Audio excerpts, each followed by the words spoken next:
Hello, ladies and gentlemen. Welcome to episode 570 of the DrunkNerds podcast. I'm host, as always. I'm Tyler, and join me, we have the man, the myth, the legend himself, Sir Colonel Gables. What is up, brochacho? Ha. Well, so far so good. Glad to have some days off. I mean, the work week was as it was, like busy. Everything else was going all right. But on top of that, I did a little bit of gaming this week. Did a little Nice. bit of like Nintendo Switch online stuff. But on top of that, though, I mean, yeah, this week has actually been pretty decent. Heard a lot of good, fun game stuff for very surprised ports being good, or even like in terms of one game that supposedly is doing pretty good. That's Bomb Rush Cyberpunk. Yep. So that one I'm kind of excited to see a little bit more of, especially with more of the reviews come through and stuff. And another surprising one that I was looking into, which I really wasn't at first though, but kind of intrigued by, and that was Red Dead Redemption's port on Switch. Apparently that one has put had some a little bit more effort put into this one to where they actually went through a lot of the shaders, a lot of the other like effects inside of it to where it looks like it's a little bit better than the actual 360 release. Yeah. I heard the PS4 one actually like runs in like 4K 30. So Ah, yeah. yeah.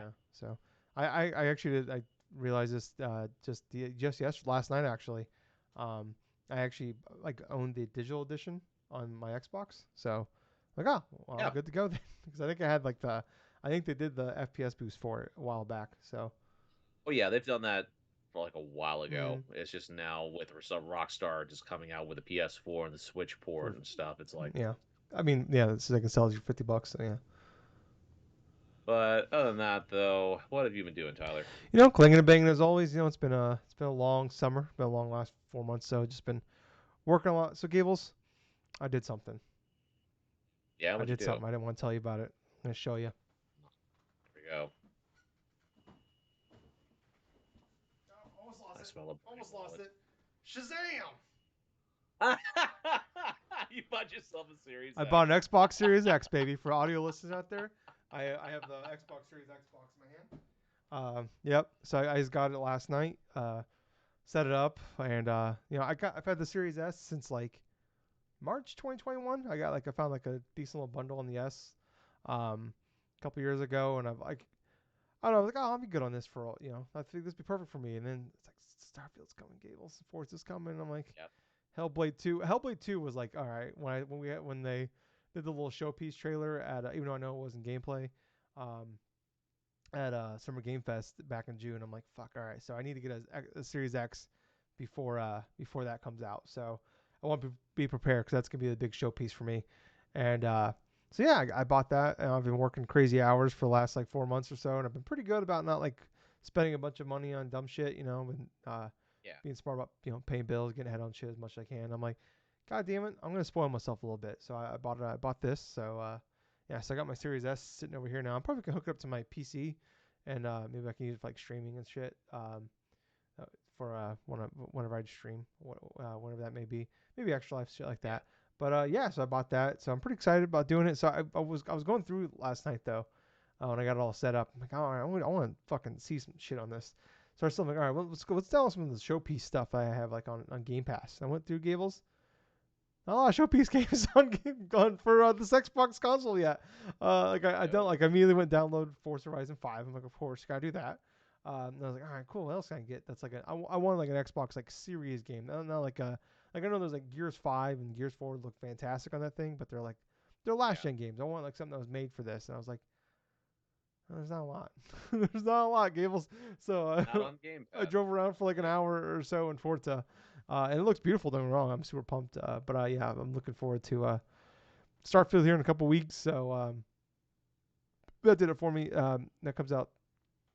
Cool little thing here, people. I mentioned this on the podcast. I'll mention this probably again in a week or two when the game comes out.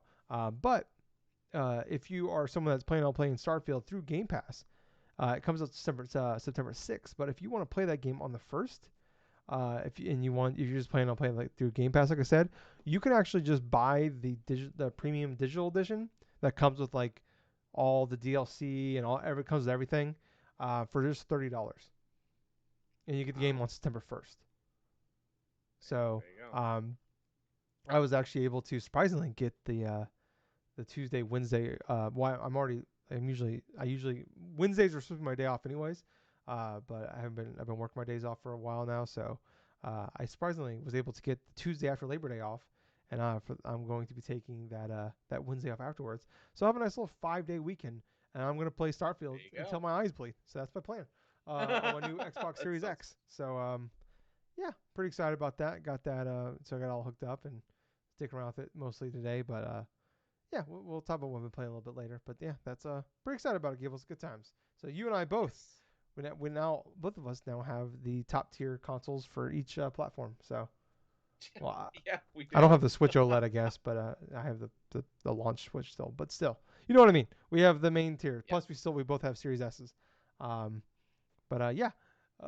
Anyways, though, guys, if you like us, you like what we're doing, like the show, please like, follow, subscribe anywhere we're on YouTube, Facebook, Twitter, Apple, Spotify, wherever pods are on. Just search for us, Drunk Nerds, Drunk Nerds. You'll find us there. Please leave us a 5-star review. Tell your friends, subscribe, share, all that fun stuff. That really appreciate if you do that for us. But Gables, let's jump into some news this week. We're kind of in this weird little spot here while we're waiting for Gamescom to happen. We have Gamescom on Tuesday, as opening night live is on Tuesday, August 22nd. Also a bunch of games coming out that day too. But we have that, and then Gamescom is going to be happening the 23rd through, I believe, the 27th. So I think it's a Wednesday through Right. Saturday. So it's kind of like it's kind of like technically it's bigger than E3 ever was, because like the amount of people that go, but it's more like they allow a lot more like just consumers in than they do like E3 is mostly journalists and people like working for like companies and shit going there. But Yeah. this one is more so it's that, but more so just customers, just like people like us going to the show. But it's this is the third, I believe, the third year now of the opening night live with Jeff Keighley. This is his third event. He added like I said a few years ago, and that's gonna be kind of kicking off in Germany. He's gonna be doing that. I believe that is at I think is it 1? Was it 1 o'clock? I think it's 11 o'clock your time, 11 o'clock Pacific time on Tuesday. But Jeff Keighley did some interviews about it, and kind of just like some of the stuff that we know so far. I thought we could just kind of talk about like kind of our expectations for it Okay. going into it. But here's what we know so far that's going to be there. We know we're going to get a trailer for Alan Wake 2. We're going to see some more from Assassin's Creed Mirage. Black Myth Wukong, which has been a game they showed off a long time ago. That was like one of the first like Unreal Engine 5 games I believe that was ever like shown off. I Yes. remember like Gables in January we did our Fans Critic draft, and Gables drafted it because this was come out this year, and then literally like Yep. 2 days later they delayed it to next year. So Yeah. so that we're getting some more of that. The preview, IGN just dropped a preview actually tonight about that. So that game looks fantastic, at least graphically. Call of Duty Modern Warfare 3, we're gonna get some gameplay for that for the first time. Crimson Desert, which I honestly don't know what that is. Um, Cyberpunk 2077 Phantom Liberty DLC. We're gonna get some more info on that one. I don't know if we've actually seen gameplay yet on that. I don't remember. I'm trying to remember at Summer Game Fest if we got gameplay. I know we got like a trailer, but sure we'll get more of that. Delta Force, which is NetEase just talked about that. That's I guess Yes. a game from like 1990. I've never really I don't think I've ever heard of it. Felt. Um, is it? I think I've heard of. I think I heard about it, but it was. I think it was on It was PlayStation. I believe it was a PC game. Is what it Okay, sounds like, but PC. it was a a first person shooter game on PC from like 1998. Fort Solis, which is actually coming out on Tuesday. That's that game where you're on like on Mars and and a bunch of shit goes down. The Troy Baker's in it. A bunch of big names are voice acting in that. Lords of the Fallen, the sequel of Lords of Fallen, I believe is what the first game was called. Mortal Kombat 1, we're getting a trailer for that one. Nightingale, which I completely forgot about that game completely existing. Yeah. Sonic Superstars, which I'm assuming will be a release date for that one, because the original release date, well, we never got a release date, but a website leaked October 17th. But Right. obviously that was a little while ago, so things can move around. And then Zack Snyder's Rebel Moon, which I read a thing about Rebel Moon and I already completely forgot what that thing was about. So that's what he's mentioned. It was going to be there. Jeff Keighley did do an interview though. He said viewers should expect mostly updates on announced games planned to release over the next 12 months. This year's Right. Opening Night Live is less about announcing brand new projects and more about giving fans updates on some of the biggest games due out over the next year. Um, Jeff Keighley mentioned that there's unique challenges compared to his other annual events. Talking about Game Awards, Summer Game Fest. Not Yeah. just due to the fact it's in Europe, but also due to the ties to partners exhibiting at the Gamescom itself. So more so talking about like not everybody's there. Where like you talk about E3 in the past and Summer Game Fest, like everybody's in town, everybody's there. It's in LA, so you have all pretty much all the big studios and all the smaller studios are going to be there, like indies. So it's a lot easier to get some relationships there. Um, but some of the stuff. So I was trying to like remember, like was anything big ever happened? Because this is always like this is only year three of it for Opening Night Live, but it's always been definitely the easily the third tier, the bottom tier of it. But like, it's never that first year was pretty rough, but I thought the last year's was actually a little better. Um, but I was like, what's been like even announced there? And there's been some pretty decent stuff. There's like I said, it's always been mostly updates. Some of the stuff we did get Yeah. was like Dead Island 2 officially was like re-revealed last year, and we got a release date for that. Sonic Frontier got a release date. Return of Monkey Island was revealed. Saints Row in 2021 got a release date, which was eventually delayed, but it was only a few month delay. Horizon Forbidden West got a release date. The DualSense Edge was revealed there last year. Oh, that's right. Yeah, which is crazy. I completely forgot about that. And also, they revealed the Halo Xbox that came out for Halo Infinite was revealed there. So yeah, that's kind of. I think that kind of sets a decent tier of like what maybe we can expect for this event. Um, we do also have Xbox will be there. They're doing like their biggest uh, event ever at Gamescom, but they're not doing like it sounds like not an actual like stage show at all. They're pretty much they mentioned that they're going to be on their like Twitch channel and stuff like that. They're streaming all day, and Huh. they'll be streaming for like I think 3 hours a day, and you can like see like their booth and maybe some stuff for games there. But we do know like there's gonna be like you can play you can get hands on with like Soccer 2. Um, what else? Payday 3 is gonna be there. Just Song supposed to be there. Armored Core 6 is gonna be there. Party Animals. Some not all of these are gonna be like games you can actually play, but like also like Cyberpunk 20, Phantom Liberty is gonna be there. Uh, Under the Waves will be there. Persona 5 Tactica. They did mention like yeah I think you can actually play Forza there as well. Starfield will also be there, but it won't be playable. So yeah, they haven't said anything though about like so no news on Fable, Avowed, South of Midnight, Clockwork Revolution, or Hellblade 2, but I don't expect we'll see anything from there. So yeah, kind of a weird thing. So it's like same thing with Nintendo as well. Nintendo is said they'll be there. It's the first time in 4 years they're going to be there, but they have not said a word about anything about even like what like if there's going to be anything playable there. They're going to show anything there. Um, Maybe they can have something like Keeley show, but we've talked about over the years that like with Keeley, Interesting. since really Reggie left, they haven't really done anything with Keeley. Um, so I don't know. Right. Right.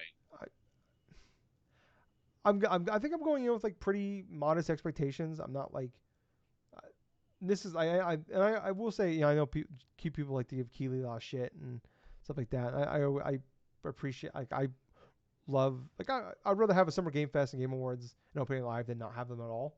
So I enjoy them flaws and everything. Um, but this is definitely like I'm not expecting like crazy here, but I also appreciate that Keeley is always in the past like done a good job of like keeping expectations in check. Like he's like this year going into Summer Game Fest, he was like very much hyping me up because he knew he had the stuff and he had a lot of good shit there. And the year before that, with game or I think it was Game Awards 2 years ago, he like came out. And he's like, "You're only as good as the games you have," and he's like, "I can't control the games I have." So like he's done a good job, I think, of keeping expectations in check, which I always appreciate. And I think he did a good job there. Like, hey, expect a lot of updates, not a lot of new stuff. Um, so yeah, I mean, kind of what are you expecting on opening live and just Gamescom in general? Are you how excited are you for this event? Honestly, to be perfectly frank, I mean, I really haven't been much of a fan like a Gamescom in years past. I mean, last year was really like the first time where we had like major things be announced Well, 2 years there. ago we did. Not We started to like well, 2 years Xbox ago. did an event there and stuff. Yeah. So, but really, yeah, this is the third year of it. So.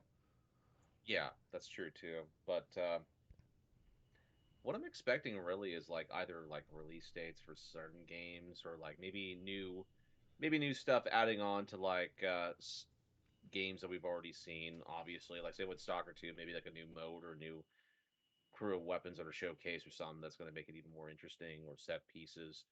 For Black Myth Wukong, I definitely expect like something in form of not just new bosses or something like that, but like just new maybe release year at some point, Like a window, you because mean? like a launch Yeah. window of some form. Yeah. Because yeah, they announced earlier on this year that they just delayed it out of Yeah. In 2023 into January they did. They 2024. they delayed it a whole year. So I'm really curious to see how much they've advanced forward since that initial delay and what type of improvements they've been working on with it. But I expect to see at least like either a launch date or even a launch window in that regards. I'm gonna be optimistic and say maybe a launch window, but when it comes to Gamescom as a whole, I expect there to be like maybe like substantial updates to certain games we haven't like for some games that we haven't heard about in a while. But as far as what with Nintendo, with their thing with Gamescom, I mean, here's the thing though. I was like, when is Gamescom again? Next week. Okay, next So week. opening live is on Tuesday, and the show goes Wednesday through Saturday. You know, I mean, with Nintendo, sometimes you can't really predict what they're going to go through and do. I mean, on the 22nd, there's supposedly some sort of like reveal thing for the Pokemon Company. So it could be something Hmm. in regards to their upcoming expansion stuff.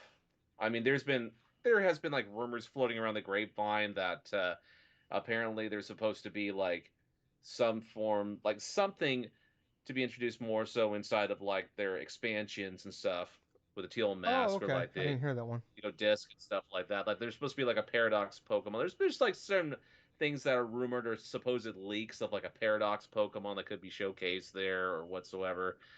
But other than that, though, I mean, you're right, though. There really hasn't been too much in regards to anything being talked about what Nintendo is planning on showing over at Gamescom itself. But I'm remaining just like cautionally optimistic about that because even though I have said like, yeah, this would be the most ideal time to go forth and like showcase something in terms of possible hardware Yeah, stuff. I mean, granted, that still could happen, but at the same point, I'm looking at it now from like perspective of, it probably could be just an update of like a couple of the expansions of their games, like not just that, or maybe it's Splatoon 3, or yeah, because we haven't seen really the any more updates upon that second expansion that was a part of that season pass for that's right. Splatoon Yeah, you're 3. right. So that's something that we Well, and could there's been potentially some see. rumblings about a Nintendo Direct in the next few weeks, in the first half of Yeah, September. So there's that. yeah, I've I've seen those rumors floated around as well. It makes sense though because well, it does make sense in one perspective, is because when it comes to September and stuff, traditionally Nintendo generally tends to have that type of direct leading off, not just for the end of the year, but also because of the beginning of the next year as well. Yeah, Mm. But other than those things, Tyler, I mean, I really don't know what to expect other than what has been already told to us. yeah. And I think I think the big stuff that we're gonna hear about has probably already been told to us, like you said. We know like Hmm. like we know like yeah like Modern Warfare 3 doesn't do anything for us, but Hmm. it's the biggest video game franchise in the world still. Um, Yeah. so that does mean a lot to a lot of people. So it doesn't move the needle at Yes, it all does for us, still. but there's a lot of people that are going to watch this thing that wouldn't otherwise or wouldn't even know about this thing if it wasn't for that. Um, yeah, I think like stuff like I think we can get a release date for like Stalker 2, Jasant. Um, Mhm. yeah, I think that's. I don't think we're gonna get too much else like because they're pretty much like Xbox seems like they're focusing on more stuff that's like pretty like coming sooner rather than later. So like that's why they're not talking about like games like Avowed or Hellblade stuff like that. Um, It seems like they're focusing on games that have like Party Animals are gonna be there. So that game comes out in September. So they're kind of focusing more so on the games that are like scheduled for like later this year, or possibly if they don't have a release date, maybe early next year kind of thing. Um, Gamescom, like the only thing I can think of opening night live is like Kojima's been tweeting again. He's editing a trailer. Huh. So he's editing something. I shouldn't say trailer. Uh, which last year he was there and he at opening live and he announced he was doing the podcast. Um, Oh, it's true. so so he's doing something. Do is it for that necessarily? Not a guarantee. Could be Tokyo Game Show. Next that's the end of next month. Um, but I mean, it does. I think Kojima. He's a shit poster sometimes. We love and hate him for that sometimes. So he loves to tease us a little bit. So I could see him being there. Obviously, he's got the friendship with Jeff Keighley. So I wouldn't be shocked if he has something. But I'm not gonna get like super crazy. The year before that, he had he announced opening night live. He announced the Death Stranding definitive, the director's cut. Right. So he's been there the first 2 years. So I won't be shocked if he's there. I'm not expecting like some people are like talking about Death Stranding 2. I don't know about that. We know he's making the Xbox game. We know he's making that horror game that leaked, some gameplay leak that we showed on this podcast last year sometime. That weird footage of the guy like recording it off of his laptop, and he's like, you can see the reflection of his shirtless body in the screen. It's very concerning. Um, but yeah, so I don't know if that's the Xbox game, so he could potentially be working on 3 games at once right now. We know he's working on the cloud game, horror game, and Death Stranding 2. Um, so maybe it's the horror game. I don't know. I'm not trying not to get too excited with Kojima, even though I love him, despite Death Stranding.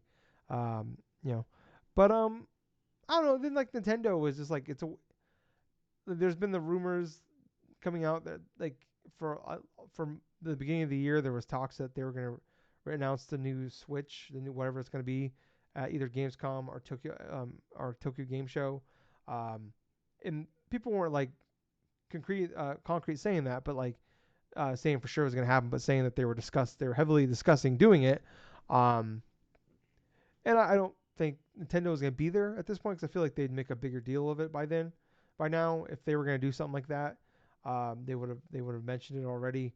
It is weird they haven't mentioned anything at all, so I'm not expecting much from them, and especially because it's their first time back in 40 years. You think they would?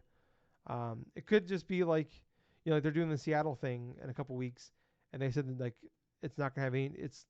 There's gonna be no new news there. There's gonna be no unreleased games there. It's basically you just go there, you can play a bunch of games that are already out on there, and maybe Right. there'll be some TV setup with like trailers for Super Mario Wonder and Pikmin 4 and stuff like that. Mario RPG. So yeah, I don't know. I don't think it's gonna be. I don't feel like I'm gonna come away disappointed because I feel like my it's gonna be pretty hard because I'm not like expecting the world. Um, but like I wouldn't be shocked if I come back next week, and I'm actually overall pretty positive on the show because I'm not like expecting a bunch of greatness. But we just get some release dates Yeah. and maybe some cool trailers. I'm like really excited to see what Soccer 2 looks like now. Because I thought some of the stuff we saw a couple years ago looked excellent. I am hoping that maybe Replaced shows up somewhere because Replaced, that's the game I talked about. Like that was also like much like Stalker 2. Was another Ukraine-based small Ukraine studio that was come out. They're supposed to have a trailer at Summer Game Fest last year, but then they couldn't because of the war. Um, and that game was to come out last year, and we haven't heard anything about that game at all this year. Right.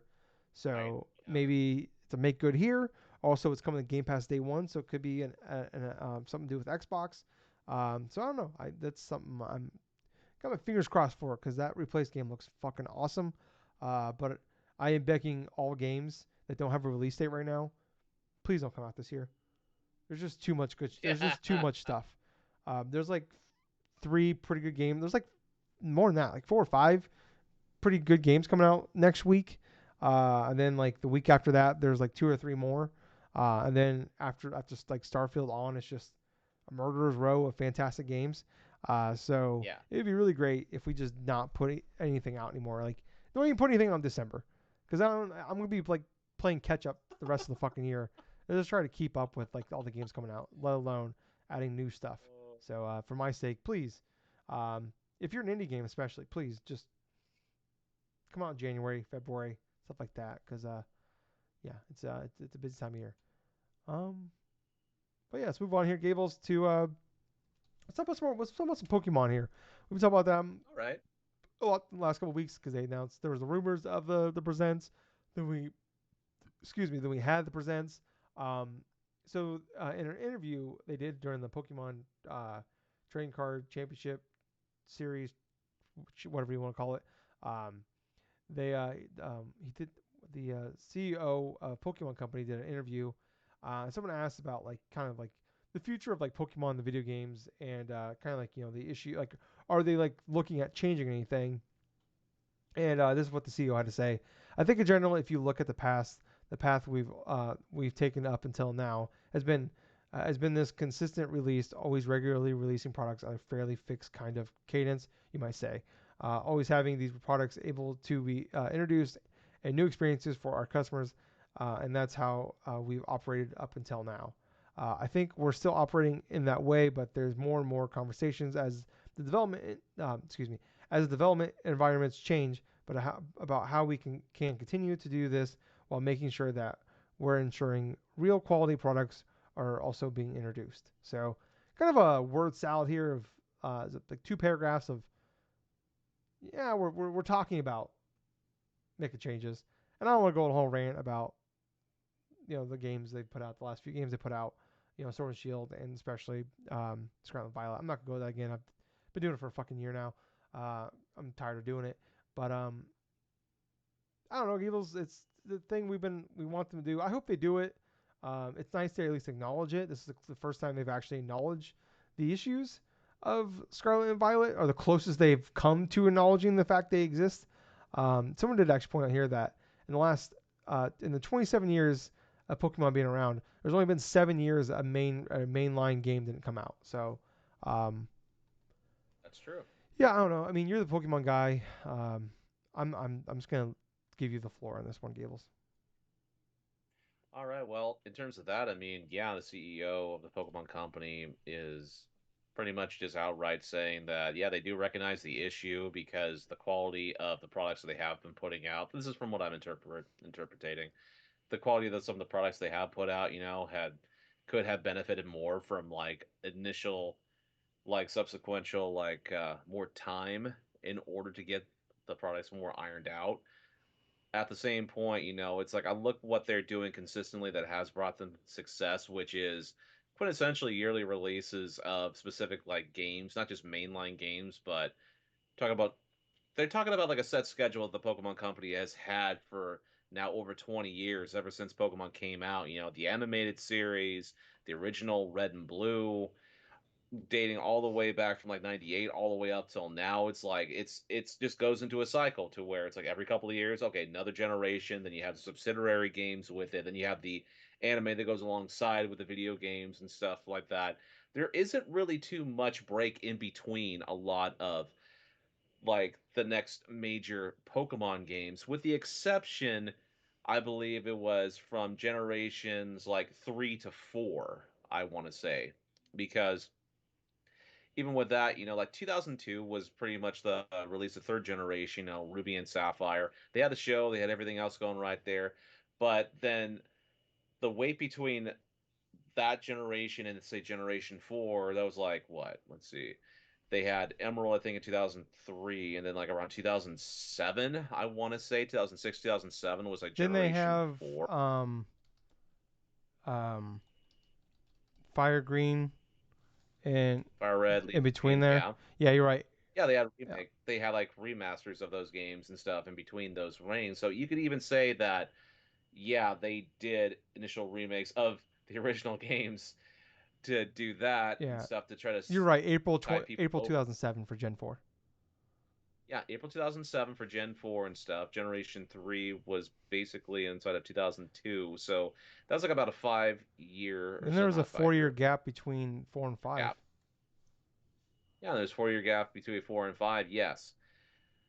But When it comes to that, I mean, there are some spots, some paces and stuff, but from mostly what Pokemon fans have been going through and stuff, and what the Pokemon company has been doing is just producing things at such a steady rate that at points it just seems like they don't seem to be wanting to take more time in order to produce certain like or elaborate on certain like games and stuff in order to make them whole of what they should be, if that makes sense.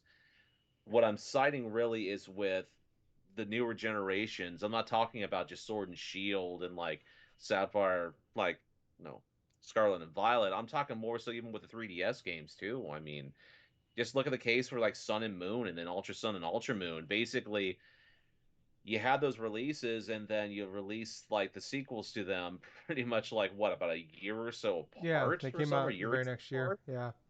where they could have just spent the additional time and stuff and instead of just releasing like the vanilla stuff right there just taking like another year or two or some just to release just Ultra Sun, Ultra Moon, or whatever the hell and had everything on just one Well, yeah, package. they can't Or get you could people to buy the same two games four times. yeah, exactly the point. I mean, that's ridiculous even from back then, but and even another case is like with the generation before that, with Generation 6, with X and Y, because there was supposedly more content that was going to be inside that game with the whole thing with Zygarde. There was supposed to be like a Pokemon Z Yeah. or some aspect of it, but they initially just went over a lot of what they wanted to do with Generation 6, and that was because of how much of a crunch, really, of their time schedule stuff was for what they had going with the animated series, with the products and stuff between Gen 6 and Gen 7. So it would definitely be, in my personal opinion, a benefit for them to take more time in order to make more quality products so we're not left with things that are either half completed, content that was initially like could have been updated but isn't updated to certain standards, or particular Pokemon games that receive like really no substantial updates in terms of their stability or in terms of their like game making works or some like say with Sword and Shield and especially with Scarlet and Violet now, even though both generations of games did receive expansions or are going to be receiving expansions, it's just when it comes to the quality of what people expect like an average video game to be, it seems like Game Freak and the Pokemon Company more choose to release more in terms of these products on a yearly basis, knowing full well that these are going to be grossing enough to satisfy or even exceed without them even trying. Yeah. I mean, and you look at the sales numbers for Sword and Shield and Scarlet and Violet. They're both over 20 million. Scarlet and Violet in the Yeah. first like 3 months sold over 20 million copies. It's on pace to be the highest selling Pokemon game of all time. So they have no reason to do that. But thing I've been saying for several years now, it's the game after pay, the one after the bad game pays the price of the previous game. So, um, Which could be better than the previous yeah, game. yeah. I use the Assassin's Creed analogy all the time. Um, with Unity was awful. It was an okay game. It just ran like shit. And then the Yep. very next one um, was actually really good, and no one bought. It was it was the worst selling Assassin's Creed at that point in time, even though it was actually a really good game. But it had to pay the price for Unity. I Yeah. mean, same thing. We'll look at Guardians of the Galaxy. It was our game of the year 2 years ago, Yes. 2021, and we love that game. But it was a disappointment because it paid the price for Marvel's Avengers. So, um, Yep. Absolutely. yeah. So who knows? But it's Pokemon. The Pokemon is a much different level. It's Nintendo and it's Pokemon, two very powerful IPs. So, um, Right. yeah, we'll have to wait and see on that one. But I guess I'll try to be optimistic that maybe something will change. But we'll see. Next up, though, Gable, some sad news here, but I guess to be expected at this point. Xbox 360 store will be closing on July 29th, 2024. This specifically refers to the ability to buy content through the Xbox 360 console and the ability to buy content from the 360 marketplace site. It does not affect the ability to buy backwards compatible games for 360 or DLC on an Xbox One or a Series console. Those games will be continue to be available. You'll still be able to download any of the games that you and play any games you previously purchased through there. And games will still be available for on if it has online play of any kind. It will still be available as long as the publisher keeps the servers up. Um, Right. but to about be exactly 220 games will be affected by this, meaning that 220 games that are on the 360 marketplace that are not backwards compatible will be lost for good. That's really sad, though. I mean, it just goes to show you that, yeah, even when we're gaming towards digital future, I mean, this is very real in regards to like the fact that not just these digital store places are gonna be, not there forever, but at the same time, it's like not just for preservations of games as well. I mean, we've already went through this multiple times now with multiple different storefronts from the Wii, like Nintendo with their Wii like virtual console stuff they shut down long ago. Then DS. obviously the Wii U, 3DS and stuff, and like the that stuff that's going through, and then Sony tried to do that with their PlayStation Store for the PS3 and like The the Vita. the Vita and stuff, and enough of their fan base like revolt, like kind of pretty much threw a stink about it to then they're not even going to be closing it until they extended things further out so people can have it for that moment, but they're just waiting for the right opportunity to go forth and close. And I think that with Microsoft now doing this with the game store, it's going to pretty much show to Sony, it's like, hey, well, the other two are doing it and stuff like that. Hey, it's probably about time that we shut Yeah. down some of the storefronts for these games finally, since enough of the games that were on those system, like the PS3 or the Vita, have either gotten ports since then, or remasters, or whichever, or even are on other systems. Like, for example, Nintendo Switch has plenty of games that were either on the PSP or on the Vita that are ported to that Yeah. system that you can play handheld.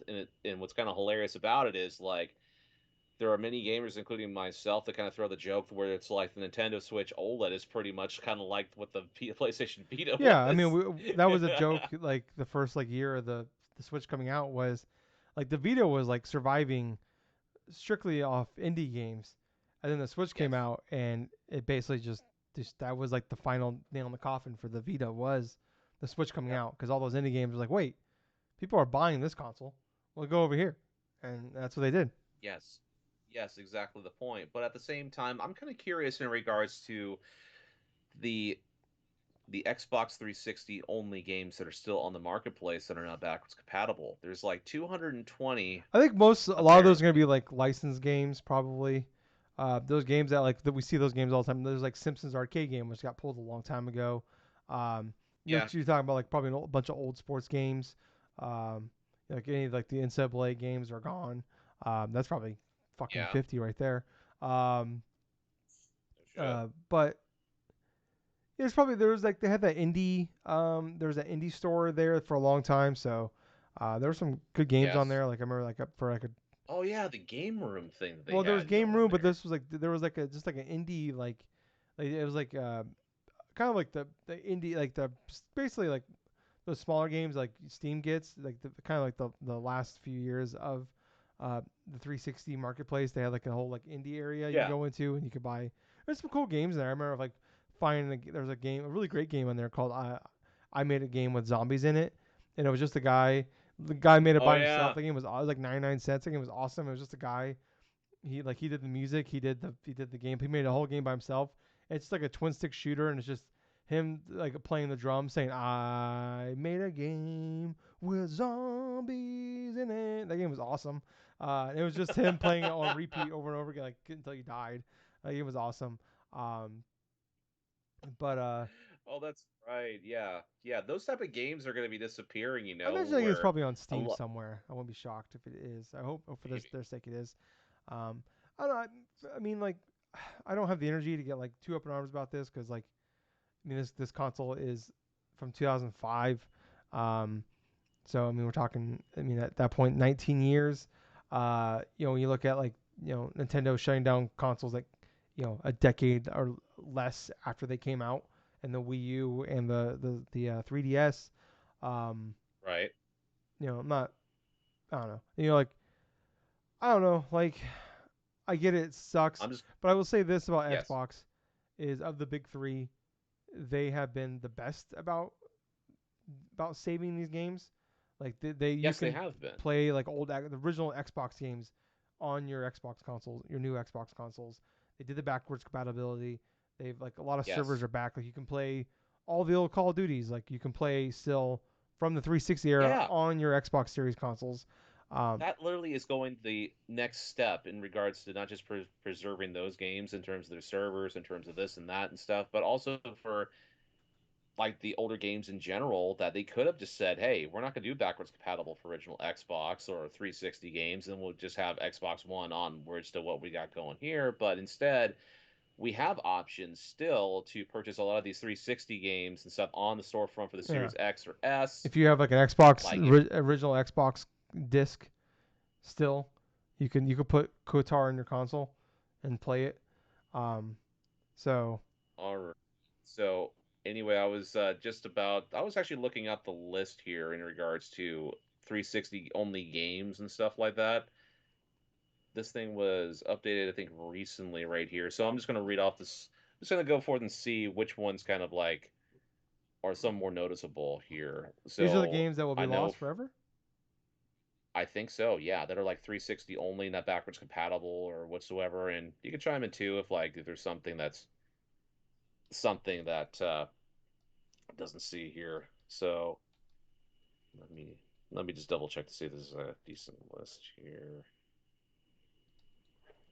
So pages and category Xbox 360 only games. The following 200 pages are blah blah blah.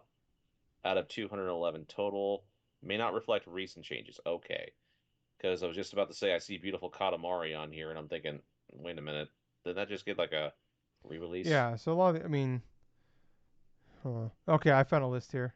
As of You did? um the full list of digital that will disappear. All right, let me go through some of these here. Um, Alien Rage, Bastion, which is on new consoles. That's not true. Yes, Um, yes.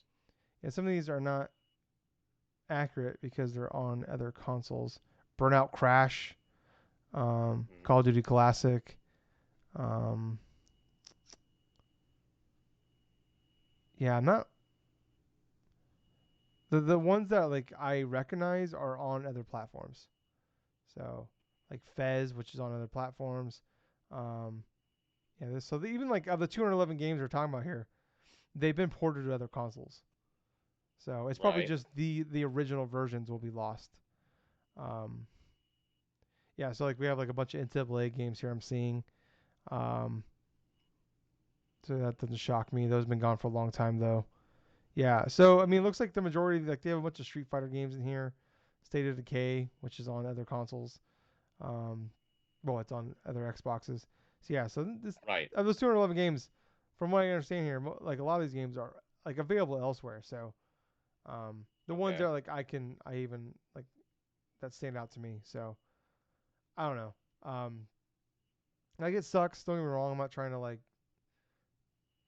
deny it or whatever, push it off like it doesn't. It's not a big deal or it doesn't matter. But um, Right. I don't know. I mean, the big issue, like, I'm not trying to defend Xbox here, but like, or be a fanboy at all, but like when they announced the backwards compatibility thing, they said like the developers, publishers don't have to do anything. All they do is give us approval, and we No, basically that's true. fucking flip a switch, and it's backwards compatible. Um, and some of these cases, a lot of these are like cases where like it's probably shit that's like tied up in like licensing hell. Like I talked about like the Simpsons arcade game, like that was lost forever a long time ago because of licensing Well, yeah, issues. that's true. Like the NCAA games, you can't play like NCAA 14 was ever backwards compatible because of everything going on with them, licensing issues. Yep. So um, I don't know, Gables. Like I'm not like I said, I'm not like I get the frustration. I've never been the one to like get super upset about it, but it's like we just went through this earlier this year with like the Wii U and the 3DS, and Yep. there was like Yes, we did. 17 or 1800 games that are lost forever. There, and in this case, we're talking about. I scrolled through that list of 200. I think you said 211 games, and a good chunk of those games I know for a fact are ported to other consoles. So I Yes. don't know. It like I said, it sucks, but it like at this point, like I said, Phil Spencer said like, hey, all you gotta do is give us approval, and we'll put it on the store. And it's just a matter of just getting the okay from the developers and publishers. So and the Right. lawyers. Yes. So I don't know. What else can they do at that point? You know what I mean? Right. I understand. Their situation is a bit different than what we've had gone through before with the other console closures and stuff or Yeah. marketplace This stuff. isn't Google Stadia announcing like a month out we're shutting down Google Stadia. Um, Yeah, that was much more egregious to yeah, people. and like when people like had like games in development that were coming out the day the Stadia was going down, and they didn't tell anybody until they put the press release out. So, um, let's move on. Give us some other news this week. Um, Got some interesting stuff here going on. So, Xbox Brazil Twitter account. This is like an official. It had the gold check thing, which means you're part of the Yes. corporation, I believe, on Twitter. Uh, they tweeted like a picture of like all these different like games on Xbox, and one of the pictures included Final Fantasy VII Remake in it. Then it was quickly deleted. Oh, So yeah. well, that's right, because it was a Father's Day sort of thing and stuff, and they added the picture of freaking No, this was just last week, like Gables. yes, Oh, I okay. know. Oh, was that? I can't remember the tweet. It's been a while since I've seen it. I saw it like last Sunday. Well, yeah, apparently it was supposed to be like some sort of Father's Day sort of thing and stuff, and they input the picture of Barrett and his child and Yeah. stuff like that for was one of the pictures on the Xbox, and they had to quickly take that down because people quickly started to think that hey, it's gonna be Final Fantasy VII Remix coming to Xbox. Hey, Yeah. I'm trying to see if I so can find the tweet. No, I can't. But yeah. So, anyways, it looks like that's happening. They quickly deleted it. But I mean, the original rumor was that like Final Fantasy VII Remake only had like a 1 year. Um. Oh, here is this it right here? Oh, I found it. I think I found it.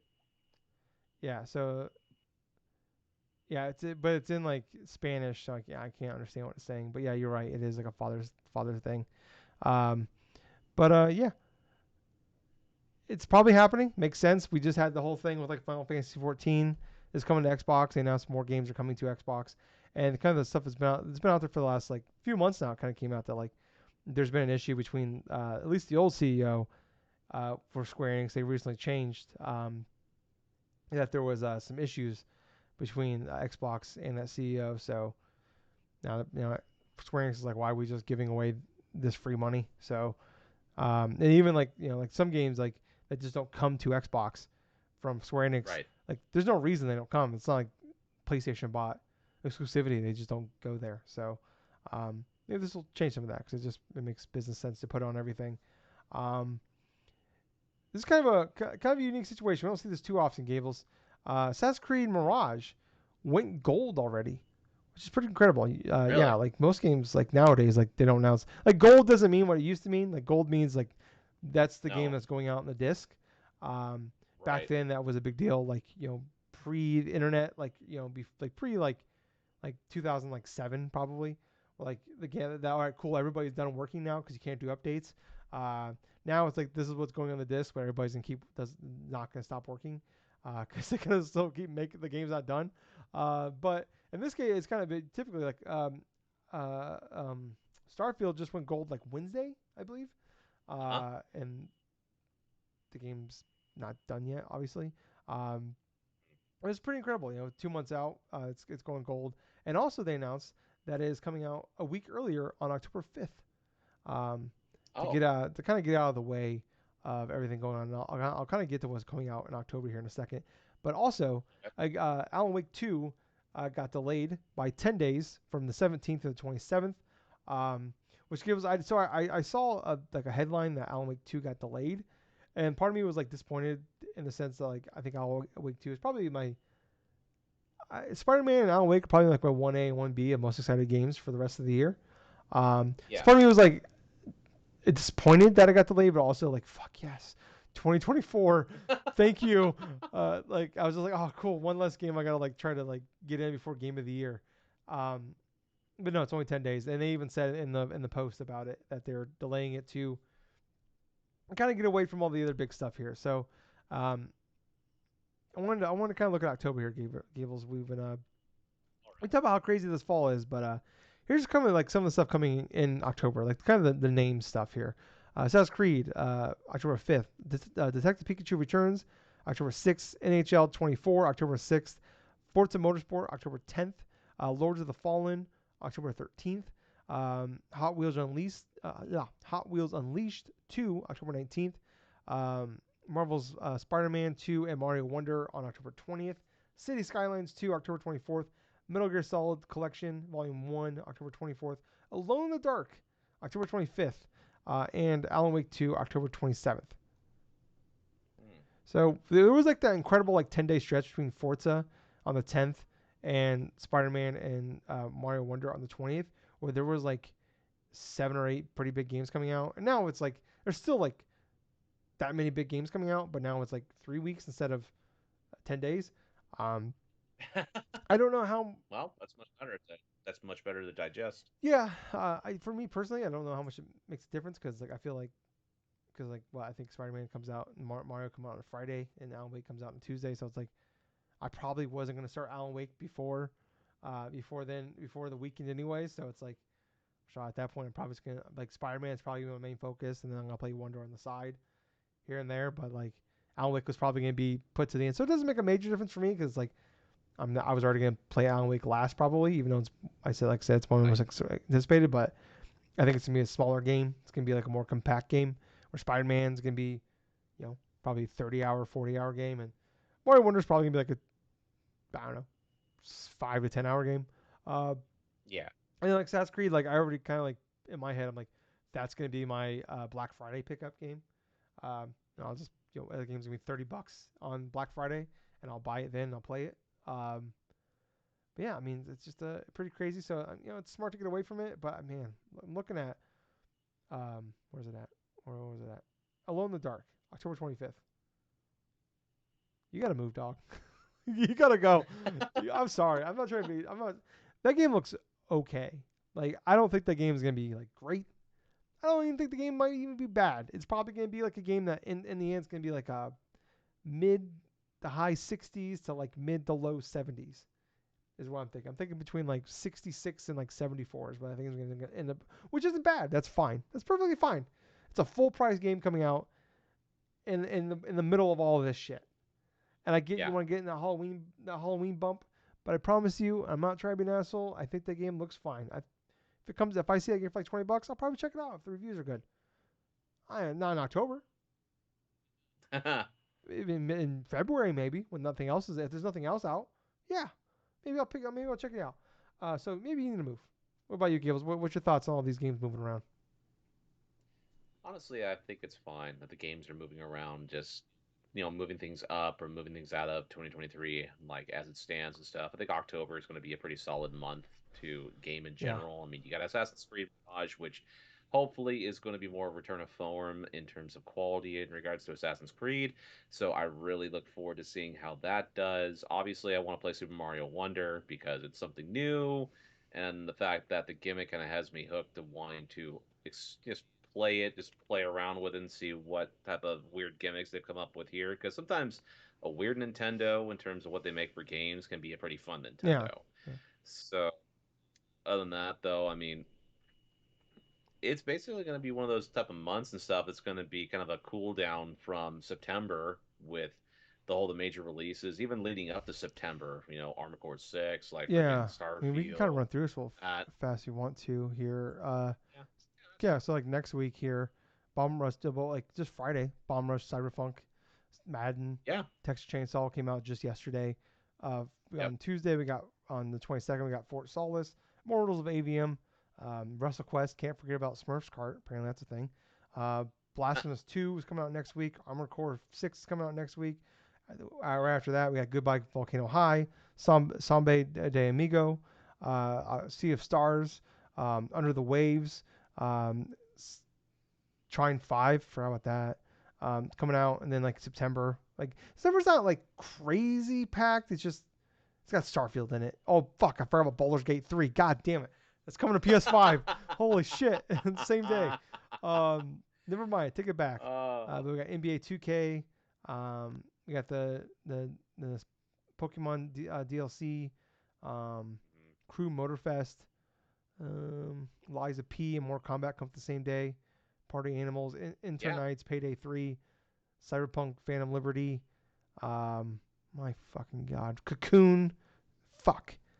Uh, got FC, the new FIFA game, FC 24 in September. Never mind, Gables. You're right. It's September's crazy. Let's look at November. I'm gonna look at November Yeah. real fast. I feel like November's not gonna be as crazy. So we got Star Ocean, the second story R, Okay. Thirsty Suitors, WarioWare Move It. Oh fuck, Like a Dragon, the man who erased his name. Yep. Call of Duty, Persona 5 Tactica, and Okay. also Mario RPG come out the exact same day. So never mind. December's kind of crazy too. Um, December though, all we have is the Avatar. So there's that, and that's Yeah, it's basically going to be a cool down for. It's actually, September is the biggest amount of releases of the entire year, and then it's kind of trickling down to where it's now going to be like after those games come out in September, it's a slow cool down from like the Oh rest of no, the Gable, did you year. hear So October? Do I need to go through October again, Gables? Do I need? I'm gonna go through it again. We got Assassin's Creed, Detective Pikachu, Forza, Lords of the Fallen, Hot Wheels 2, Marvel Spider-Man, Super Mario Brothers Wonder, City Skylines, Metal Gear Solid Master Collection, Alone in the Dark, Alan yes, Wake 2. yeah, September and October, obviously big Yes. release months and stuff, but the November, December is the cool Do I need to down. go through November again, Gables? Like I said, man, it's going to be There's cooling no down towards cooling the end of the down, year. Gables. There's no such thing as cooling down. It's 2023, Gables. It's anxiety all the fucking time now. Dude, have you ever remembered a year where like almost every month of the year or something there's been some big game No, release? no. Like I thought like this like I was like, oh, I'm gonna have like after I beat Final Fantasy 16, I'm gonna have like a good like 4 or 5 weeks where I'm not gonna be like I don't have a bunch of games I gotta play. Like fucking finally, it's been like just craziness since pretty much the entire year, but like really like beginning of Yeah. March, like Wolong, the beginning of March on. It's been nuts. And like finally I got like a nice little gap here, right until like right up until football comes out. And I got fucking watch football between all the shit too. And it's the busiest time of the year for my work. Um, but I'm like, all right, cool. And then there was like 7 indie games I wanted to play came out in like the last like month. So I'm like, god damn it. So I'm trying to play through those. So now I'm trying to cram through those before Starfield comes out. So it's been nuts. Anyways, moving on here. So Saudi Arabia was the ones that actually nixed the deal for $2 billion with Embracer. So there was a thing happened a few months ago where like the CEO of Embracer was very depressed. They had like a quarterly report, and they mentioned that like a $2 billion deal at the very last second was nixed, like literally the night before. Um, and that was basically gonna be the thing that kind of like investment that got him through it. He wouldn't say who it was. Stephen Sotillo actually figured out. Doesn't know why it happened, but Saudi was the people involved that backed out the deal. So people know like Saudi Arabia's been like heavily investing in a lot of like in video games a lot. Like they own SNK Yes. now completely. They own 7% of Nintendo. They own a good chunk of EA and Take Two as well. They've been talking about like buying like a company outright as well. They're planning on spending an additional like $38 billion in video games. So people are now wondering like, is this them trying like kind of fading out of that now? That idea, because there's been this whole initiative they've been going through, kind of it's been called like sports washing mostly, like where they've been investing a ton of money in like they did like Live Golf. They give a bunch of money to EA or to WWE to do the events there every year. They can do like the propaganda stuff. Um, so yeah, that's been a big thing they've been doing, trying to just invest their money into other things outside of oil. So they're kind of like that way they're not all in on oil because they know that's not like a long term thing. They need to kind of spread out the money where it's going and get money from other places. So Yes. I'm not trying to get political here, but that's basically the idea of what they're doing, from what I understand. And that's actually what they said they're doing. So that was who it was. Saudi already like invested multiple over $1 billion into Embracer already, but that's kind of like set the idea. Like we've been talking about Embracer for a long time now. They've been buying all these studios, all these IPs. And it's like, what are they doing? Like they own all these IPs. They have like 6 or 7 different publishing houses. They have all these different umbrellas. Yeah, Like really. THQ Nordic's a part of them. Koch Media, which I think is now actually they changed the name of that one. I can't remember what it is now. Um, they've been like putting stuff to, like they've been like merging stuff together now. Like I can't keep track of what's what now. I don't understand it. Like the whole business idea doesn't make a lot of sense. We did like the THQ. We talked about the THQ Nordic thing last week. Yes. Like I'm not a business expert at all. But this has been the thing that we've all been talking about for like I don't know, it feels like 3 or 4 years now. Of like I don't know what you're planning, but it doesn't look like you know either. And it doesn't seem like it's gonna Exactly. go. It seems like they're hoarding a bunch of. It seems like the meat of they're just hoarding a bunch of licenses and all sorts of different studios and stuff like that, and try to make it more like as an investment sort of acquisition stuff like that. And if they were initially trying to do deal with Saudi Arabia to get all this money inside there, I can understand why that after as soon as they backed out the last second, it just kind of threw a monkey wrench into everything that we're kind of wanting to initially do because I don't really think that the Embracer group was wanting to really more so like expand with a lot of various game companies to try to evolve them for the better. I think it was more like a kind of like okay, let's just go take stock and like buy up these all these individual companies and stuff, let them do their thing and stuff, and then that way we can earn all this money and do this and do that and stuff. But yeah, it's definitely sucks they lost out on all that money and stuff from the Saudi group and stuff. But at the same point, it's like now they got to deal with the ramifications of okay, now that we don't have this $2 billion boost or something like that, now there's going to be a lot of cuts and a lot of subsidiaries selling off of Yeah, they things already had a bunch of because of layoffs and this stuff, and crap. like they've already like merged multiple like studios together. Which like, I feel bad for the layoffs, people losing jobs, but it's like Yeah. when company buys other companies, usually like they when they have a lot of like, well, we don't need 2 people doing the same job, so like that happens. But it's like they were Yep. just like they have all these different like like Activision, they just publish all of their games, they all the studios they run, they publish all the games of those Yes. studios.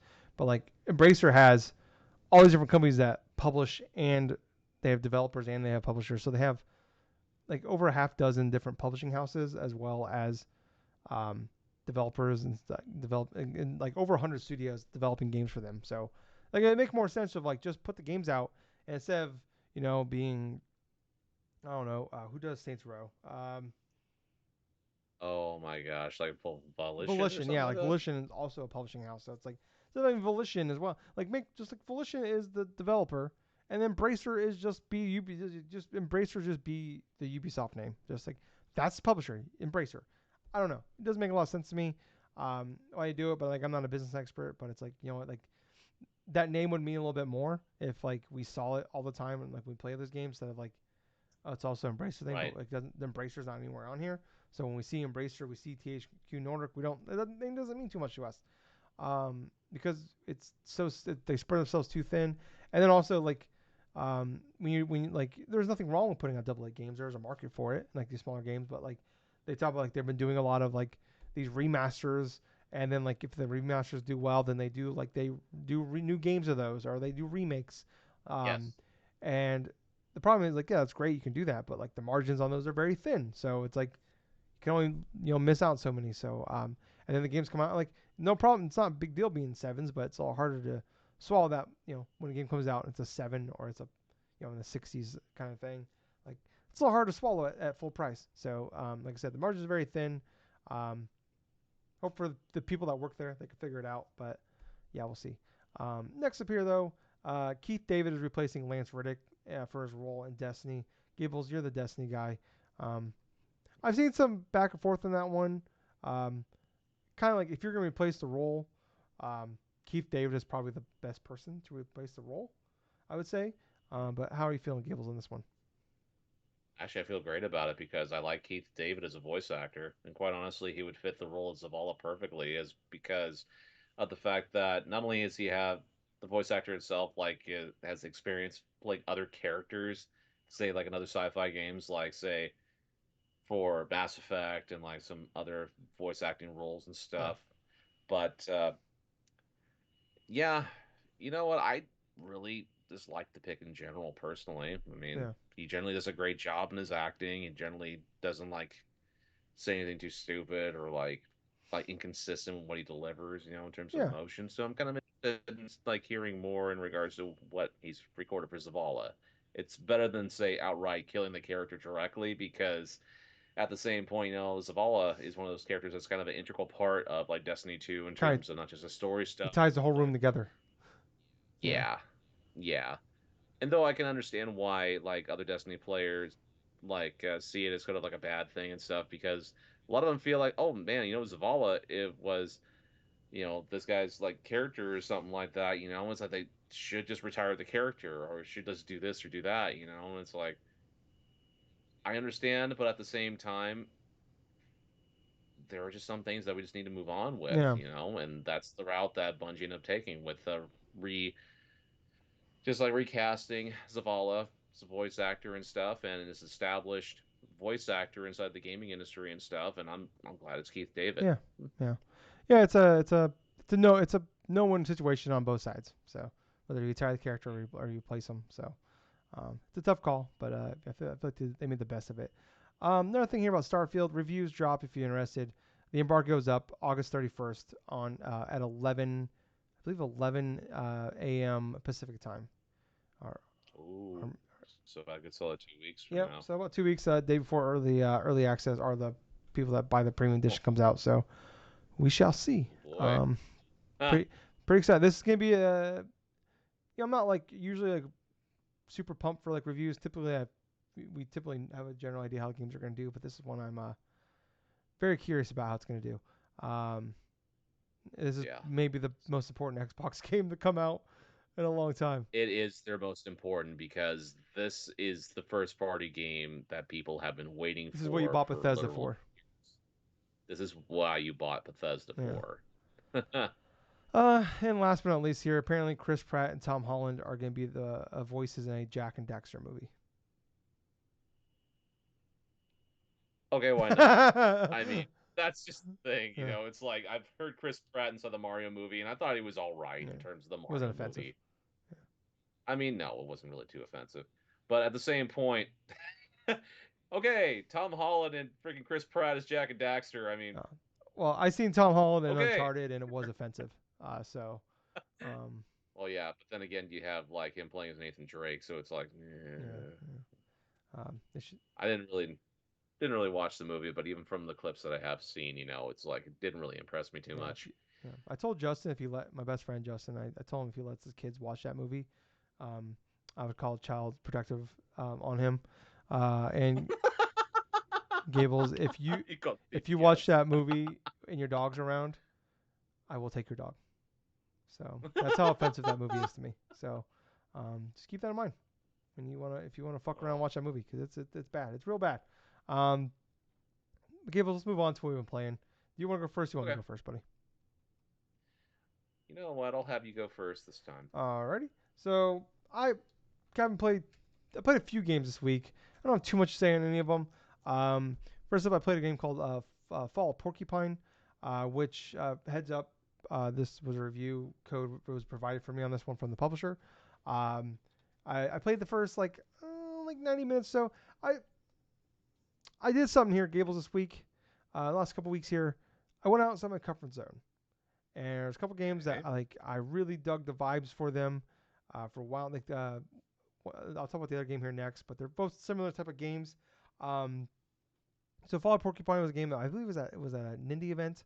I think last year, earlier this year, and I really dug the vibe, the art style, the music, and everything of it. But it is a game where like basically everybody in the world are animals. You play as a Yes. bird who like works at a hospital. Like they're all like they basically are like humans, but they're animals. There's like elephants, there's pigs, there's shit like that. And you kind of walk around. Kind of like gives you like Night in the Woods vibes. That game, if people remember that indie game that I really tried to get into as well, and just did not vibe with it. And it's very much that one. It's very narrative driven, which I'm a big like fan of, like Telltale style games, Life is Strange. Like those are my kind of games, but these games just have not clicked with me. It's very much that like I can't remember the name of the Finley. I blanked the name on the main character. I apologize for that. But you work at a hospital. There was like an incident that happened where you just started there, and then you got like something happen. It's like a mystery of like you don't really know what happened. And like I'm assuming this is what the game turns into be, is like figuring out what happened at the hospital here. but like you get a concussion and you're out for a few weeks. And it's like your first day back there. Since then, you have like a cell phone, like text messages with all the people like that work there and your friends and family, and you can read that. And you kind of like, for which I'm a sucker for some of that stuff. Like I've been like Life is Strange. Like I'll go through all my like my emails and text messages and stuff like that. Um, but yeah, you go to the hospital, like you work there, and there's like little mini games you do, like you have to like change the bedding or like Right. the wrap on for your patients and stuff like that. There's actually like a little mini game kind of shit, and you get graded on it. Um, like I said, I played the first like hour and a half or so, and just did not like it. It's just not like I don't think it's a bad game. It's just it was not a me thing. This is like a game that this is a game that like I dug everything else about it, but I just was not enjoying like what I was doing like in between that stuff. I'm like I just and there's no voice acting. It's all text based.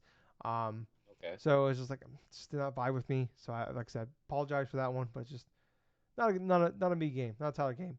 Another game very similar in this that sense is a game called Space for the Unbound.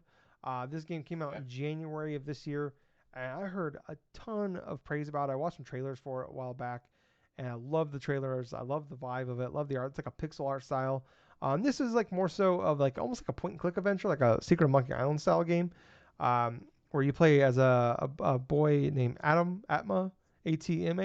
I believe it takes place in like Indonesia. I'm not sure what time span is, but there's like a excuse me, like you like there's an internet cafe there, that is like it has like old monitors there. So I'm assuming like late '90s, early 2000s era maybe. Um, but you have a girlfriend, and like you're like in high school, and it's kind of like basically like she has like powers, and then you find this like you keep having these weird dreams about this other girl All that's right. like like writing a novel, and you're helping her write this novel, and like you kind of like each chapter is like you kind of like you keep waking up at your desk like you fell asleep in class, and I really love the story. I love the characters, I love the world and everything about it. But it's based like a point and click adventure game, and I was just like, it's super. It's not like challenging at all. Like doing the like figuring out what we need to do is pretty simple. It's just more so doing it. Like there's no like you just gotta walk around. You can find it. Like I never at one any point got stuck for more than like Yeah. 2 minutes, probably on anything. But I looked up how long the game is, and it's like a 9 hour game. I was like, I'm on like I was like Whoa. 3 hours. No, I got like 4 hours in. I'm like, I like this game a lot. Like I was getting into it, and then I found out I'm like I'm not even like halfway into it, and I'm like I can't finish this game. But I really like it. I bought this one. I did buy myself. I waited for it was on sale. It's typically like $20. I got it for 15, so not like a huge discount. But when you want to say $5. But I actually like really like this game. Like kind of the story and all the characters. I love like where the story was going, and I was interested into it, but I was just not enjoying like I don't know. I've tried to get into these games in the past. Like I've tried. I went back and I played like Return of Monkey Island when they got remastered on 360 and stuff like that back in the day. And like, I don't know. But back then like I was like like 19, 20 something like that when I played that game. It was like much different gaming taste then than I am now. And like this is like pre Telltale and stuff like that for me. So I thought I'll give them a chance. I'll give these kind of games a chance again. Like these two games were like really like I really like the vibe they're giving off. I like all what they're doing.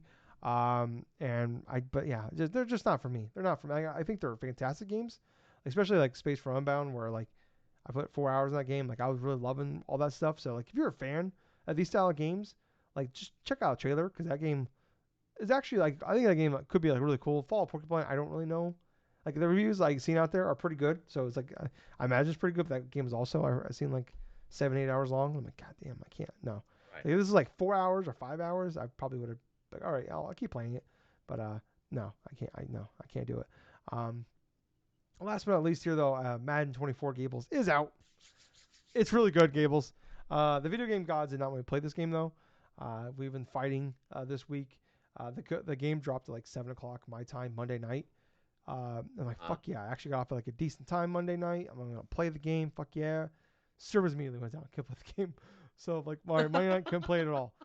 Tuesday, I'm like, all right, cool. I had like, I got off at enough time. Like, I can at least like get started in my franchise mode, and do some shit. So excited about it. And then my mom called me. She's like, hey, we're going to the fair. Can you watch the dogs? I'm like, God damn it. So I ended up having the dog sit.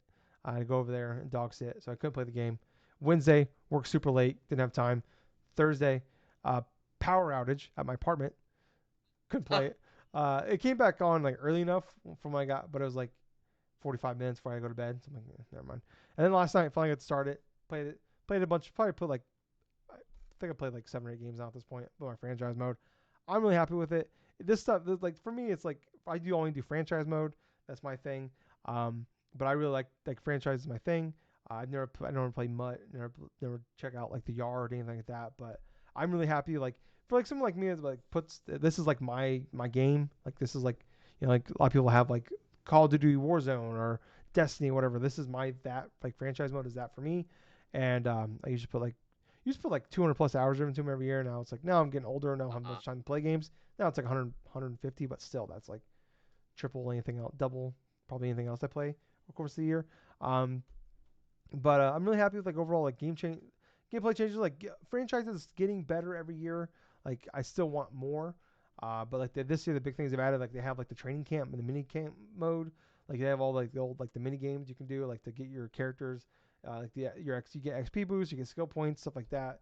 To get your players better. So you can get their stats better. Or their skills better overall. So they have like the target practice. They have like the rush attack. You can like you can like rushing the passer or like stopping the run or whatever. Like they have all those games from like the 2000s, early 2000s, PS2 era. They're back and they're awesome. They're really cool. Um, they've added like some like into the, like really like nitty gritty stuff here that I love and like the fact that like they have like now you can like restructure your contracts, your players' contracts in franchise mode, which is awesome. So if you want to like push caps, you push like financial numbers down like later years, you can do that. That's really cool. So it's more realistic to like what you see a lot of like teams do nowadays. You can actually like they've extended out like where you can do trades. Forever it's only been you can only do like there's only 3 trade slots, and you can only trade picks for that year and the next year. Now they've changed this. Now you can do 2 years into the future, and now there's 6 slots. So it's more realistic now. We're like it's very frustrating. Like other games where like I want to make this big trade for this like I want to trade for like it's hypothetically I want to trade for Justin Jefferson in previous years. You can offer Mhm. 2 first round picks and a really good player, and they're gonna say no to it. And like you literally can't offer anything enough for them to there's not enough slots to offer them enough to like trade you Justin Jefferson if you want to do that. Right. Now you can like you have 3 different drafts you can trade picks from, and you have 6 slots you can trade players from, stuff like that. And then like gameplay wise, like they've done like a lot of changes like fixing issues like. It's every year is like that. It's like it kind of sometimes maybe like they kind of go a little too far with it, but then they dial it back with the updates overall over time. Um, but like some stuff they fix is like it used to be like you can hold like R1 I believe like I know how to do it like when I play the game, but like when I say how to do it I don't know. Like I believe you hit R1 you hit like square to throw to the square receiver. Like you can do a high pass and like R2 is a low pass. Oh no, it's L1 and L2, sorry, on PS5. And like you can do like high pass and low passes like last year's game like you do high passes like on like certain routes like you can like it kind of like froze up the cornerback enough that like it was like 80% of the time it was a catch. It was just kind of like the computer would like kind of like weird out, and they fixed that. Right. So you can't spam that anymore. They made like rushing for the first time in quite a few years now is like never been like bad or broken, but like it's always been kind of it feels like it's always like you're either gonna run for like a touchdown, like a big touchdown or like 20 yards, or you're gonna like get tackled for a loss or like gain 2 yards. It's always very much like it's like strikeout home run types. Feels like the last handful of years, and this is the first time like in a while where like actually like it just works really really well. Like your like the offensive linemen and like your receivers when they're blocking when you're running the ball for your running back, they are actually like doing the logical thing of like blocking the person directly in front of you. Like in previous years, they would just like the lineman in front of you. You had like 3 linemen in front of you, and they would just keep Right. running down the field. Like meanwhile, like you have like 3 guys running at you, and they just run right past them and keep going. It's like I need you to block them. Um, so like it fixes that. And also makes like screen passes better. So like really like nerdy shit that I like that like someone like me has put up thousand thousands of hours into this franchise. Um, so yeah, like I'm pretty happy with it overall. No, I don't know like the other changes they made, but like I'm pretty happy with like where franchise is going. It's still got a ways to go, but it's getting better. They're getting better every year. There's no like like other than the servers were down Monday night, I haven't had any like weird bugs yet. I haven't had any like glitches, anything like that. Like the last few years, like on launch day, like that first like a week has been pretty rough. This one actually, other than like I said, the servers were down Monday night.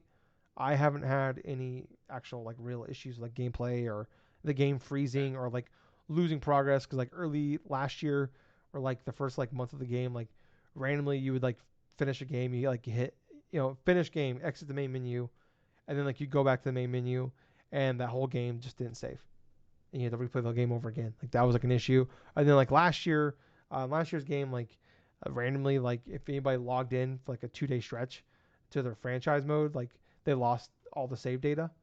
Um, so like not anybody but it was like 30% of people did. Luckily I didn't. So I didn't lose that. So yeah. So far none of that shit's happened yet. Obviously shit can go down wrong down the line, but overall it's been really good, really positive. I'm happy with the changes, but I'm also like a giant Madden fanboy. So take my word for what you will on that. But that's all I'm playing, Gables. What about you?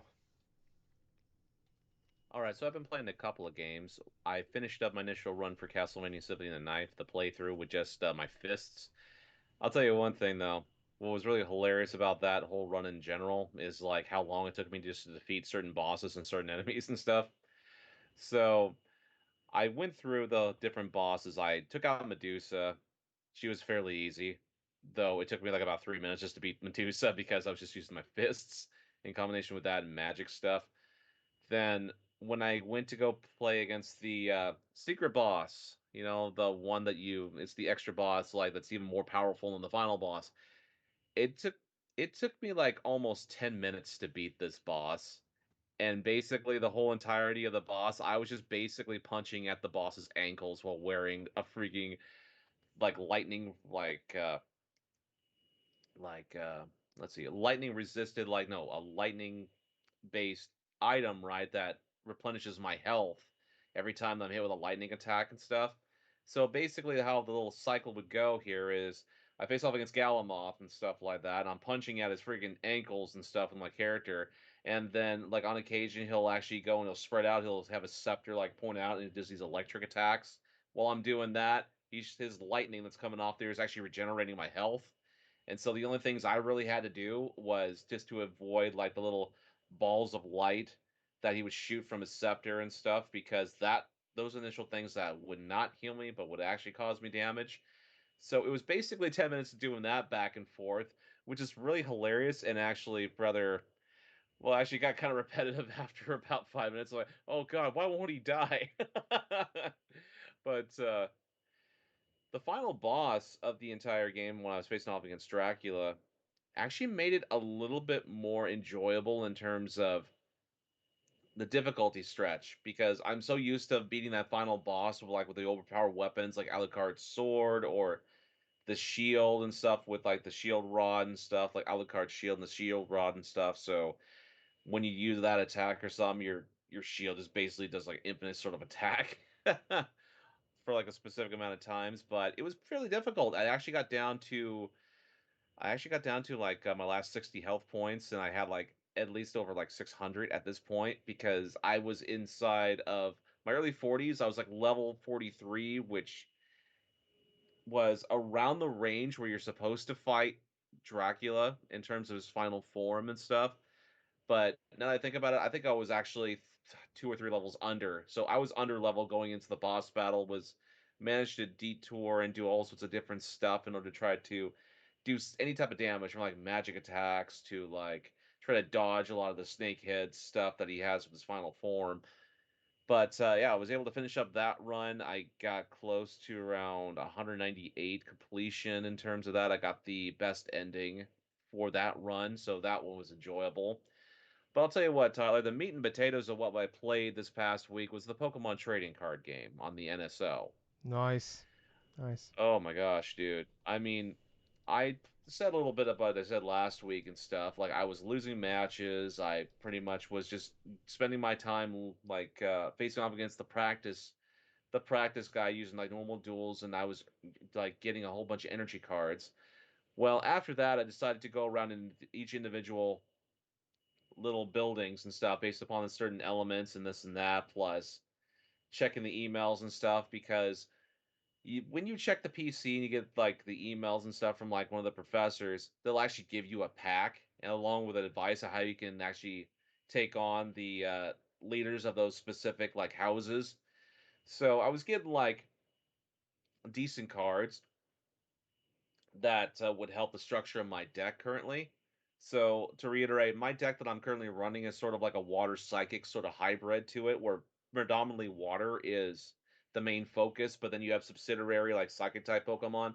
Abra and Kadabra are the ones that I'm using for the subsidiary mostly, with like I think like a couple of Ghastlies and like Haunter at that point. So I have that plus my main core for like the water type Pokemon. I have the Squirtle line, obviously. It's the Squirtle, Wartortle, and Blastoise. Blastoise being one of my major like attackers. But as far as some of the other Pokemon, I have Eevee, I have Vaporeon, I have like a couple of Kangaskhan.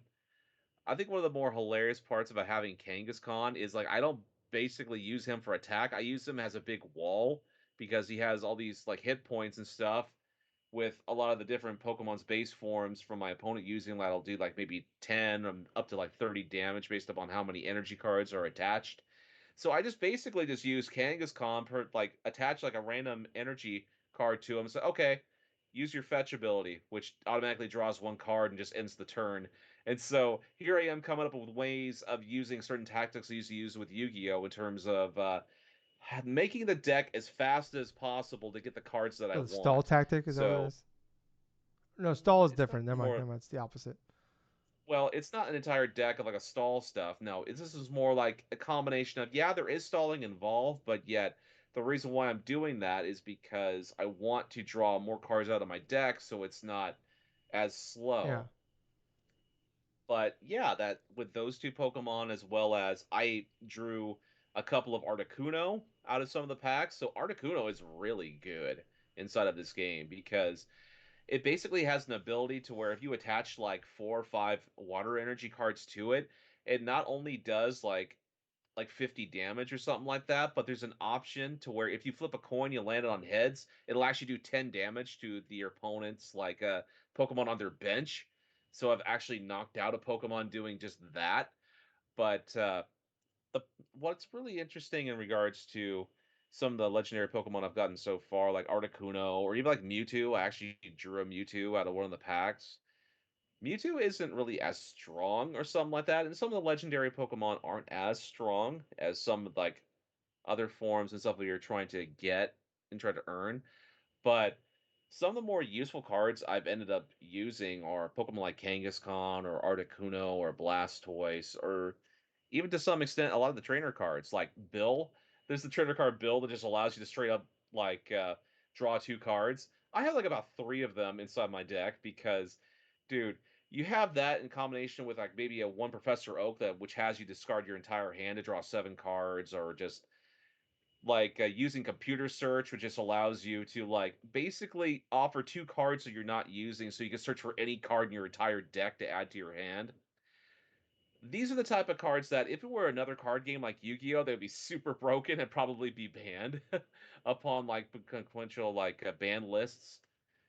Like basically, the build card, trainer card, is like the equivalent of Pot of Greed, which is like you draw 2 cards from your deck straight up with no repercussions or any type of side effects or anything like that. But yeah, a lot of those trainer cards that I got, like Item Finder, like Computer Search, Bill, Professor Oak, and stuff. And then there are like a couple of splash cards I have that will like energy removal type of thing, where I basically can remove a like an opponent's like energy from one of their cards or something, or like even like get like a whole bunch of like energy cards back from my discard pile and stuff in order to try to use them for a specific Pokemon. I've really gotten more into the strategy of trying to create a great deck currently, but I know that I'm going to be having to create multiple decks because they have the option to give you like about maybe a 6 to 8, I want to say, different deck like spots. So I'm already hard at work at making more of an electric fighting sort of like deck and try to use Pokemon so like Electabuzz or whatsoever, or maybe even Graveler or Golem, because those ones are going to be pretty fun. Oh boy. But as far as the medals, I went through the entirety of the fighting dojo. So that fighting one where you basically had to go and investigate like certain areas to defeat his students and stuff before you get to face him directly inside the main one. And man, that battle went on and on. It felt like for a good solid 5 minutes, but I finally got down to where I was able to draw the cards I exactly needed, build it up to like Blastoise, and Blastoise actually ended up winning my medal for me. So I've actually gotten one medal out of the initial subsequent ones. I've tried facing off against the Water Master. I've tried facing off against like the oh god, I think either the one for grass or something like that. I still have to and that basically I'm still doing all this with a water deck that I have. So I'm gonna have to change up certain elements, see what I can do about it. But otherwise, I've been enjoying this game because it's having me think in a way I haven't thought in a while, which is how do I build the best deck without having to sacrifice a lot of quality, but in terms not just of that, but putting the best cards possible just to make my deck completely broken. So this is definitely a fun ass game. Well, And that's all I've been cool, playing. man. I'm glad you're liking it. It's one of my favorite games growing up. So glad you're still liking it now. So I need to get into it. I started it up. I did like 2 matches and I haven't gone back. So Well, yeah, it just depends upon the mood that you yeah.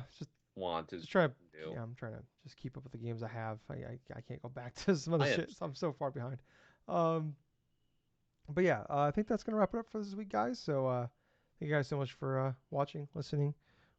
I don't know, just playing us in general, even if you're not listening or watching, just doing that. If you're doing this and you are listening, or watching, hit that thumbs up button, hit 5-star reviews, leave Yes. comments, share with your friends. Check us out in other places. Our description down below. You can see links to all of our socials and Apple Podcast, Spotify, wherever that. Just search for us wherever you go and Drunk Nerds, Drunk Dash Nerds, and you will find us there. So appreciate if you did all that for us. Really helps out if you did all that. So, but until next time, I was host. That was Tyler. And I have been Colonel Gables, so until next time, everyone, play some games, and thank you for listening to a fun-filled episode of the Drunk Dash Nerds podcast. Hey, Gables. Too sweet. Yes. Too sweet, man. Bye, guys. See ya.